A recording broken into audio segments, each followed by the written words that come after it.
Okay, so at this point you have taken your pattern pieces off of your form or unpin them and take them off yourself.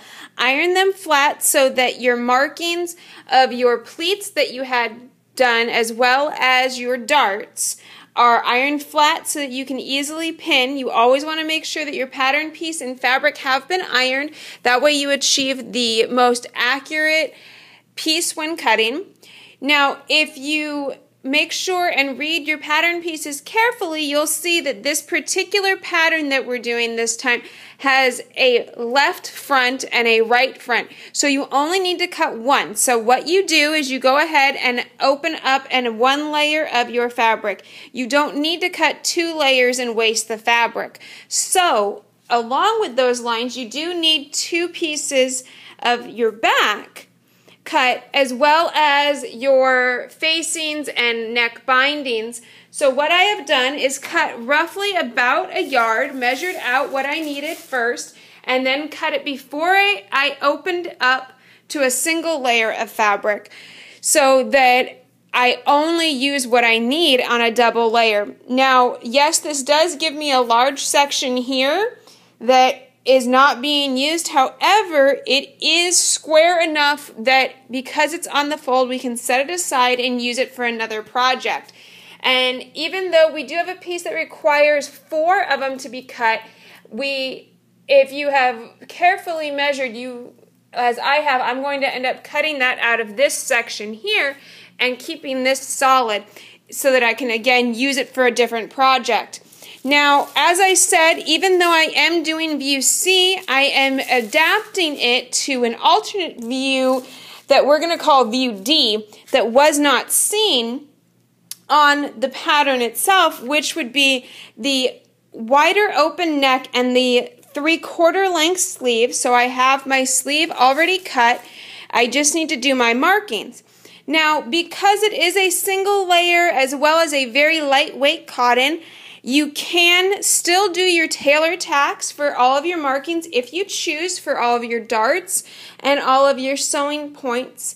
However, I am most likely going to be using a marking pen that washes out. If you're using the marking pen, you do want to make sure that you use the one that stays until you use washing, or what I really like to use is a Tide pen to get that out. If you use the one that says that it's disappearing, and typically these are, as you can see, labeled with different colors. If you use the disappearing one, you don't give yourself very much time to work with it before your mark disappears with the air. You have roughly about an hour with this disappearing pen. That's really not much time. When you think about cutting out, you're going to mark it and pin it and do any fittings, as well as if you need to stop and come back, you no longer have that marked. So again, I'm going to be using the one that is a washable, and it's called a Mark Be Gone. And I have found that sometimes that doesn't come out of fabrics, depending. It varies. You can test it on a scrap, which I do recommend. I also keep the Tide pen in my sewing kit as something to use as well. So what we'll be doing is cutting out our pieces and marking them. The next step will be to stitch our darts and our pleats in place. Now, when you mark your pleats, you notice that you do have arrows as to what direction that pleat needs to fold over. So what you want to do is match this solid line to folding over to your dotted line so that it will come over as such.